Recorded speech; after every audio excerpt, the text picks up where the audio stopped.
Ya, mau nanya. Masalah di YouTube itu banyak konten yang nyebutin dirinya itu seperti ini. Aku adalah Allah itu semacam. Nah, sebenarnya aku Allah itu apa sih, gimana? Gimana cara definisinya itu? Terus ya, kakak pengen nanya, kan ada tuh kata-kata kita ditiupkan rohnya, terus nanti dihisap waktu kita meninggal. Nah itu tuh maksudnya apa gitu? Ya, iya. Ayah nak jawabnya Putih dulu ya. Ya, banyak Pertanyaan Putih jawab, ayah jawab nanti sekaligus jawab pertanyaan kamu. Ya. Kita bahas dulu tentang tiup dan isap. Ya. Tadi asal muasal kita kan tadinya nggak ada. Iya. Ya. Kita nggak ada nih. Belum ada kita nih. Belum ada. Nah, Tuhan ingin mengadakan kita. Ya. Nah, diadakan kita oleh Tuhan dari saripati tanah. Ya. Saripati tanah dari mana? Ya, Bumi ini tadinya bulan api gitu.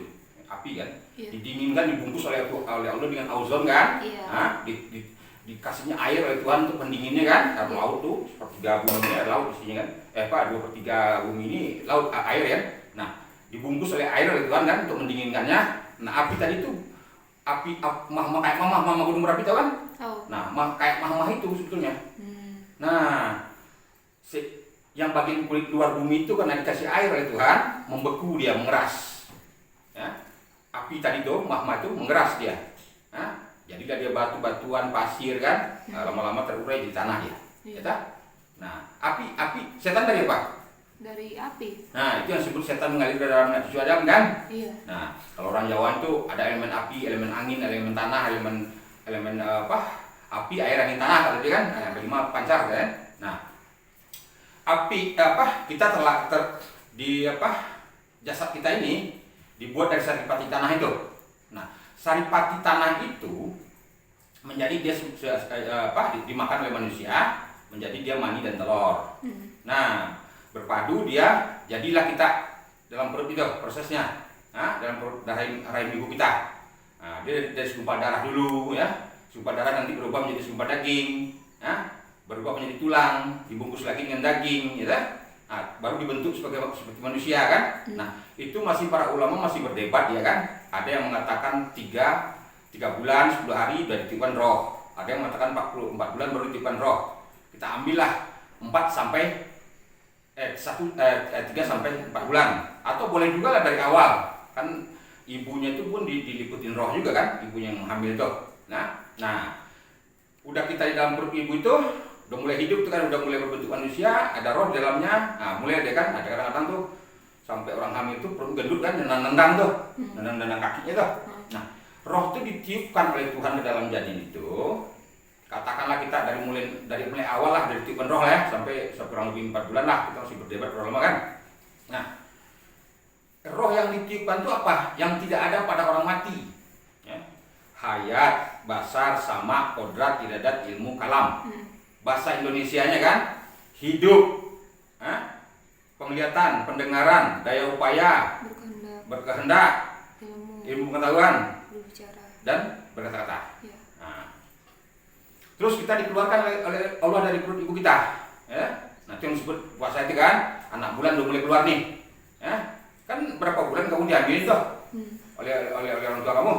Nah, perempuan tidak datang bulan gitu tadi kan. Nah, hamil dia sampai 9 bulan 10 hari yang normalnya yang rata-rata orang kan. Nah, keluarlah anak bulan tuh. Nah, waktu pas kita dari bayi itu masih belum sempurna. Nah, kalau orang Islam itu menganggap sempurna kodrat, iradat, ilmu, kalam. Kodrat, iradat, hayat, basar, sama kodrat, ilmu, kalam itu setelah dia akhir balik. Nah, akhir balik itu kurang lebih laki-laki mimpi basah, perempuan men, ya tak? Nah, tadinya ya yang namanya hayat udah ada kan di dalam bayi itu. Nah, kodratnya, basarnya dia belum melihat awalnya itu bayi itu. Yeah. Baru beberapa bulan setelah itu, atau beberapa hari kurang lebih ya, atau beberapa bulan kurang lebih baru dia bisa melihat matanya. Pendengarannya juga begitu. Dia hanya punya naluri, kepengen netek, kepengen minum gitu kan. Nah, tapi sebelumnya belum ada tuh, masih hayat. Wujudnya kan ada tuh, hayat ada kan. Dia belum bisa ngapa-ngapain. Nah, itu berproses sampai di akhir balik disempurnakan. Nah, Nanti yang tadi kodratnya yang tadinya cuma bisa bolak-balik diam aja kan, lutak kan loyo tuh bayi itu. Nah, mulai dia bisa mendekatkan kepalanya, bisa berjalan, berlari kan. Nah, tadinya dia cuma samaknya nggak terlalu mendengar apa-apa, akhirnya jadi disempurnakan pendengarannya. Nah, tadinya matanya belum bisa melihat, disempurnakan penglihatannya kan. Nah, tadinya nggak punya pengetahuan, pelan-pelan dikasih pengetahuan kan, nah, disekolahin semacam kan, atau dapat pengetahuan dari orang tuanya, lingkungan keluarganya kan. Nah, itu sempurna dia pas akhir balik itu, ya, hayat bahasa segala macam itu. Nah, mulai dia disuruh dia mencari jati dirinya, ya, bersuruh dia berpantang untuk ngaku-ngaku itu milik dia, yang namanya hayat bahasa sama orang dari muka itu, termasuk jasad kita ini sifat tuh, jasad kita kan sifat wujud kan, itu pun punya belum bukan punya kita, punya Allah. Ya. Nah, udah gede kita nih, timbullah keakuan kan, aku yang hebat, aku yang beriman, aku yang melihat, aku yang mendengar, aku yang berdaya upaya. Kalau kan gara-gara aku, pokoknya semua keakuan yang roh tadi itu di aku milik dia, jasad itu di aku pulang milik dia, ya kan? Nah, padahal tadinya dia nggak ada kan dari tidak ada itu. Nah, berproses dia tuh, nah mulai ada yang mencari jati dirinya kan, siapa saya sebetulnya nih, dari mana asal saya, ya? Kalau udah mulai dewasa tuh, ada yang lulus, ada yang tahu jati dirinya, ada yang tidak, tapi kebanyakan yang tidak kan, soal ayatnya bilang gitu, sangat sedikit mereka yang beriman. Sangat sedikit mereka yang berpikir, sangat sedikit mereka yang bersyukur kan. Nanti umatku seperti buih di lautan kan. Nah, kalau udah mulai gede dia, ada juga orang memang yang dari kecil yang disuruh cacat itu kan. Nah, dia nggak diberi penglihatan lahiriah, tapi batiniahnya diberi penglihatan. Batinnya tetap bisa melihat, ya? Atau telinganya peka, tapi ya telinga pendengaran batinnya masih bisa punya dia. Misalnya mulutnya nggak bisa bicara, tapi hatinya bisa bicara. Nah, dia bisa dengan bahasa tubuh nanti kan menyampaikan apapun kepada orang kan. Nah, soalnya yang namanya hayat bahasa sama kodari dari ilmu kalam itu dia ada di roh, ya. Nah, jasad kita ini itu cuma alat, ya. Hayat di situ dan sifat wujud, ya, yang ada pada tubuh kita nih. Nah, setelah itu orang mulai menjadi jati diri. Siapa saya sebetulnya nih? Apa saya ini sebetulnya nih? Mana yang Tuhan itu? Kan mulai pada tercari tuh. Banyak yang kenal, ada yang kenal, ada yang tidak kan? Lebih banyak yang nggak kenal, lebih banyak yang kenal. Nah, setelah itu mulai itu kalau udah mulai dewasa kita, kalau orang yang nggak menjaga kesehatannya, ya, mulai ditarik daya upayanya oleh Tuhan pelan-pelan kan, mulai lemas badannya kan, mulai kurang nggak bisa lagi apa nggak sekuat yang awal lagi kan. Kalau udah mulai dewasa nih. Nah, telinga udah mulai agak samar-samar, mata udah mulai agak rabun-rabun dikit gitu kan. Nah, apalagi kalau udah tua, nah, udah mulai pikun kan, pengetahuannya mulai hilang kan. Nah, pendengarannya mulai peka, tuli, mata mulai nggak melihat kan. Nah, daya upaya mulai tertatih jalan kan. Nah, itu yang masuk diisap. Tadinya ditiup oleh Tuhan, sekarang diisap oleh Tuhan pelan-pelan. Ada juga yang sekaligus. Ada juga yang dua sifat aja yang ditarik oleh Tuhan. Ditarik sifat kodratnya, dia lumpuh. Ada orang stroke tuh, orang koma kan. Nah, orang lumpuh. Nah, atau ditarik basarnya, basirutnya, dia nggak bisa melihat. Buta dia. Tapi mata lagi batinnya masih bisa melihat. Kayak almarhum Gus Dur itu kan. Itu mata batinnya sangat terang. Jangan salah kamu. Gus Dur itu udah benar-benar Muhammad Rasulullah, jasadnya Muhammad Rasulullah, rohnya itu udah satu Muhammad Rasulullahnya itu. Gus Dur almarhum Gus Dur ya, itu minta ampun, itu contoh terdekat bagi kita ya, yang kemarin yang belum lama meninggal kan, contoh terdekat orang yang amanah sidik, yang orang yang bertablik, sidik amanah patonah tablik itu ciri-cirinya kayak seperti Gus Dur itu. Dia suka membela orang-orang kecil kan, dia tidak membedakan ras orang gitu kan. Dia nggak sombong dengan keberadaannya. Kan pernah tuh FPI kan dulu pernah mau bilang memaki-maki Gus Dur kan. Gus Dur mata buta segala macam kan. Nah, Gus Dur tuh punya sumber daya untuk melawan tuh punya. Yang namanya NU itu sekarang yang Majelis Ulama Nadatul Ulama itu kurang lebih 110 juta anggota masanya. Yang namanya Banser sama Ansor itu aja itu bisa sampai 5 jutaan ada. FPI cuma ratusan ribu. nggak usah Gus Dur nyuruh deh. Ansor sama Bansari nggak usah disuruh sama Gus Dur, diem aja Gus Dur. Habis itu semua FPI. Tapi Gus Dur nggak boleh sama Gus Dur kan? Nggak boleh, saya nggak perlu dibela. Biar Allah saja yang membela saya. Pernah nggak kamu dengar Gus Dur pernah cubit orang? Enggak. Nggak pernah kan? Enggak. Coba bayangin Gus Dur. Dia punya rumah pun Gus Dur itu setelah jadi presiden baru punya rumah dia.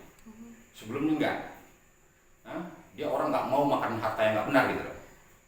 Ya, benar-benar dia sidik, amanah, patonah, tapi itu punya sekali dia sifat itu. Orangnya bijaksana kan, punya pengetahuan yang banyak kan, orangnya amanah, memegang amanah yang benar gitu kan, benar-benar dipegang amanah itu. Bertablik juga dengan santun kan, nggak mau dia apa tuh, kan nggak ada musuh dia, kan pernah ngomong kan, saya musuh saya cuma Pak Harto, itu pun saya masih sowan sama Pak Harto katanya. Dia gak mau mengusir siapapun, dia mencintai siapapun. Nah itu Gus Dur. Contoh bagaimana tuh Gus Dur itu, kalau Gus Dur. Itu orang yang benar-benar dia udah jadi satu jasad dan rohnya itu Muhammad Rasulullah dia. Di Muhammad itu belum mati, Muhammad itu ada di nama roh kita itu namanya Muhammad Rasulullah. Yang namanya hayat basar sama kodrat idat mukalam itu Muhammad Rasulullah. Tahu nggak? Jadi itu yang diisap tadi kan, kalau diisap sekaligus semuanya oleh Tuhan, kembali kepada Tuhan lagi roh itu, yang ditiupkannya itu, yang meliputi jasad kita itu, ya mati kita namanya, kubur lah, kan gitu. Jadi diisap itu bukan nanti diisap di kuburan, apanya lagi diisap di kuburan, orang roh itu sifat Tuhan kok, paham nggak? Nah itu yang masalah tiup isap, ya. Nah tadi kamu bilang ada orang ngaku ke Allah ya? Ada banyak. Nah itu yang persoalannya kan. Orang dia gini, kita kan kemarin udah ngaji tuh soal la ilaha illallah. Ya. La itu zat. Iya. Ilaha itu Apa? sifat. La ilaha illa Allah. Nah itu bisa dibolak-balik karena sifat afaal dan asma dan afaal itu dia bisa berbarengan dia. Misalnya Allah ingin membuat sesuatu makhluk yang namanya manusia, kan berdebat dulu tuh. Tapi makhluknya belum gini kan? Nah kan asmanya dulu namanya manusia. Di asma dan afaal ini bisa aja mana yang dulu mana yang belakangan ya. Nah itu afaal itu kan perbuatan, asma itu berkata-kata, nama-nama benda-benda apapun kan. Nah, Mail, zat itu kan zat Allah, sifat-sifat Allah. Yang tadi la ilaha illallah itu, zatnya zat Allah, sifat-sifat Allah, af'al Allah, asma Allah. Yang buat kamu tadi dari seripeti tanah, Allah. Yang ditiupkan rohnya, Allah juga. Bahagian dari Allah itu kan disebutkan, kutiupkan rohku. Apabila ada yang bertanya kepadamu ya Muhammad tentang roh, katakanlah roh itu bahagian dari diriku. Ada juga yang menafsirkan roh itu urusanku kan, tapi ya lebih cocok, lebih senang mengambil, lebih percaya atau lebih yang ayah yakini yang tafsirnya Allah itu bahagian dariku. Roh itu bahagian dariku. Nah, ditiupkan roh itu kan ke dalam jasad itu kan? Iya. Nah, roh Tuhan kan? Roh Tuhan. Jasadnya Allah juga yang bikin kan? Iya, jasadnya. Nah, jasad itu kan wujud namanya. Siapa yang bersifat wujud? Allah. Nah, sifat 20 kan? Sifat wujud itu Allah kan? Nah, wujudnya manusia itu Allah. Rohnya manusia itu Allah. Allah juga. Nah, gitu? Iya. Nah, yang menggerakkan sifat pada manusia itu yang namanya hayat basar sama hayat basar sama kodrat dari mukalam itu Allah, zat Allah. Maksud Allah. Zat Allah yang menggerakkan sifat itu, yang membuat jasadnya bisa berperilaku, perilakunya diasmai, ya kan? Iya. Nah, semuanya kan Allah itu. Semuanya Allah. Nah, kadang-kadang orang salah pemahaman, diambil itu untuk dia, dibilang dirinya Allah, ya. Kalau kita ngaku Allah, masa Allah berak, makan, minum, punya anak, Bagaimana kalau Allah tekanan darah tinggi? Iya. Kita bayangin kan semua kan? Ngamuk dia kan? Kalau Allah itu manusia kan? Nah, maksudnya itu kayak gini ya. Kamu lihat kambing. Misal kamu lihat kambing nih. Iya. Nah, hayatnya kambing tuh, hayat kan kambing itu hidup tuh. Yuk. Hidup. Hidup artinya bahasa dulunya apa? Hayat. Hayat. Nah, hayatnya kambing itu siapa? Oh. Hayatnya siapa? Allah. Allah kan. Kambing itu bisa berlari, bisa berjalan. Bisa. Itu kodrat kan? Oh tidak. Kodratnya siapa? Allah. Ya Allah kan. Hmm. Nah, kambing itu bisa melihat. Bisa. Nah, itu basarnya siapa? Allah juga. Nah, wujudnya kambing itu yang bersifat wujud. Allah. Nah, kan itu. Nah, kambing bukan Allah, Bukan. tapi wujudnya kambing itu Allah. Hayatnya kambing itu Allah. Iya. Paham nggak? Paham. Kodrat iradatnya kambing itu Allah. Kodratnya kambing itu Allah. Kak Putih, ya. Hayatnya Kak Putih itu Allah. Wujudnya Kak Putih itu Allah. Yang wujud kan bukan Kak Putih aja. Kamu juga wujud. Motor juga wujud. Rumah juga wujud. Semua yang wujud itu Allah. Paham nggak? Paham. Nah, di cara kerjanya begitu. Jadi apapun sifat-sifat itu, semua sifat Allah. Kita nggak punya sifat. Kitanya nggak ada apa tadinya? Tadinya nggak ada kan sekarang kelihatan ada. Padahal nggak kita sebetulnya. Zatnya zat Tuhan, sifatnya sifat Tuhan, perbuatannya perbuatan Tuhan. Nah di asma doang kan? Kan makanya dibilang orang kan, gajah mati meninggalkan gading, harimau mati meninggalkan belang, manusia mati meninggalkan apa? Nama. Nama baik yang ditinggalkan, nama baik juga yang dibawa mati. Nama buruk yang ditinggalkan, nama buruk juga yang dibawa mati. Nama-nama yang buruk masuk neraka, nama-nama yang baik masuk surga kan gitu. Paham nggak? Nah jadi ketinggian kalau misalnya kan ayah udah ngajarin tentang puasa, ya? Puasa di tasawuf itu, di hakikat itu berpantang kita mengaku hayat basar sama kodrat ilmu kalam itu, termasuk zat itu, perilaku kita, asma itu bukan punya kita, itu punya Allah. Berpantang kita mengaku-ngaku itu milik kita, ya kan? Ya. Nah kalau tauhidnya berpantang kita tuh merasa ada. Lah kalau aku Allah ada dua wujud aja. Iya. Ada aku, ada Allah. Syirik hukumnya. Paham nggak? Jadi nggak boleh ada aku Allah, nggak boleh. Allah ya Allah aja, jangan tambah dikurangin, jangan ada awalan, jangan ada akhiran. Allah ya Allah aja. Nah, paham nggak? Paham. Itu Mu'tazilah yang seperti itu pahamnya. Paham nggak? Yang mengatakan dirinya Allah. Ya, hati-hati kalau dia udah merasa diliputi zat itu, diliputi sifat itu, berafal dia, berasma dia, dia bisa katanya macam-macam lah kan, bisa bumi ini di tangannya, apapun dia bisa nyantet orang, bisa nahan hujan segala macam kata dia kan, bisa ngomong-ngomong macam-macam, bisa jalan atas air tadi kan, bisa bunuh orang segala macam, itu kan ngaco itu, kamu nggak? Nah, coba kita dari sifat wujud Tuhan itu diciptakan, ya kan tanah itu wujud tuh. Tanah itu wujud. Nah kan dari itu asal kita tuh, seperti manis kita tanah, berdarah, berdaging, bentuk manusia, dibungkus oleh tulang, bentuk manusia dalam bentuk kan, baru tipuan roh. Nah roh dia kan, jasad wujud dia, roh tuh milik dia juga. Iya. Digerakkannya dengan zatnya dia juga. Terus yang mana kita? Nggak ada. Nah itu yang dimaksud kita itu tidak ada, yang ada hanya Allah. Lah kok ngaku-ngaku diri Allah? Paham nggak? Paham. Nah itu orang salah memaknai kan. Nah kan kita udah baca kalau Allah Wahab itu tiada yang ada kecuali Dia Allah, ya. Tidak sezarah pun di semesta alam ini yang bukan diri Allah itu pengertian dari Ahad kan. Iya. Nah segala sesuatu ini kan sifat ini, sifat Allah, bergantung kepada zatnya itu. Paham nggak? Paham. Paham nggak ya? Paham. Terima kasih. Kita yang kelihatan ini kan sifat semua nih. Sifat. Paham nggak? Nah sifat-sifat dia itu bergantung kepada zatnya itu. Nah itu disebut menyembah. Sifat itu yang menyembah zat itu. Nah kalau dalam perilaku kita sehari-hari ya, kita saling menyembah kepada orang. Maksudnya menyembah itu apa? Hormat menghormati, pandang memandang, harga menghargai, kan begitu. Itu bentuknya kita itu sujud, bentuknya kita sembahyang, bentuknya kita hanya kepada Allah itu. menghadapnya. Hah? Jangan, bukan kita mengemis-ngemis orang, enggak. Karena wujudnya tuh wujud orang tuh Allah, hayatnya orang tuh Allah. Paham enggak? Basarnya orang tuh Allah, samanya orang Allah tuh orang tuh Allah. Ya kan? Kan punya Tuhan semua itu. Dia cuma nama aja tuh, manusia itu cuma nama aja. Nama yang bikin namanya siapa? Tuhan juga. Itu kan enggak ada yang kita, mana yang kita?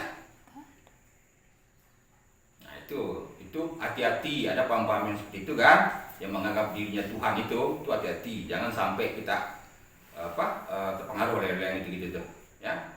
Itu mentah itu, jauh sekali itu kan dosa syirik itu ya. Di tauhid, orang tauhid itu untuk menghindari syirik, bagi orang tauhid kan udah pernah yang ngomongin, berpantang mengaku dirinya itu ada. Jangan sampai ternampak adanya diri kita itu. Kalau kita berbuat tuh, wah, kadang-kadang dinampain gitu. Ini aku nih, kalau nggak aku nyumbang 100 juta nih ke masjid nih. Dia aku orang kaya. Jangan sampai nampak, enggak, di hati maksudnya itu. Saya nggak mau disebut saya hamba Allah aja lah, kirimin duit 100 juta. Tapi di hatinya, gua pengen nggak tahu aja, tinggal lihat orang aja, sama aja itu namanya. Jangan sampai ada ternampak diri kita. Maksud itu kita nggak merasa kita punya Tuhan kok, bukan punya kita. Iya. Kita diberi kemampuan, diberkahi oleh Tuhan harta yang banyak kan? Kan harta Tuhan bukan harta kita. Kita kasih lagi ke bagian yang lain kan? Kan punya dia juga. Innalillahi wa inna ilaihi raji'un, datang dari Tuhan kembali ke Tuhan. Kan harta datang dari Tuhan, kita kembalikan lagi ke Tuhan. Kan bukan harta kita. Nah, itu maksudnya kan? Nah, itu kalau dari tauhidnya, kita jangan sampai ternampak ada diri kita itu. Nah, yang di tasawufnya atau hakikatnya, di tasawufnya nih, jangan diaku-aku itu milik kita.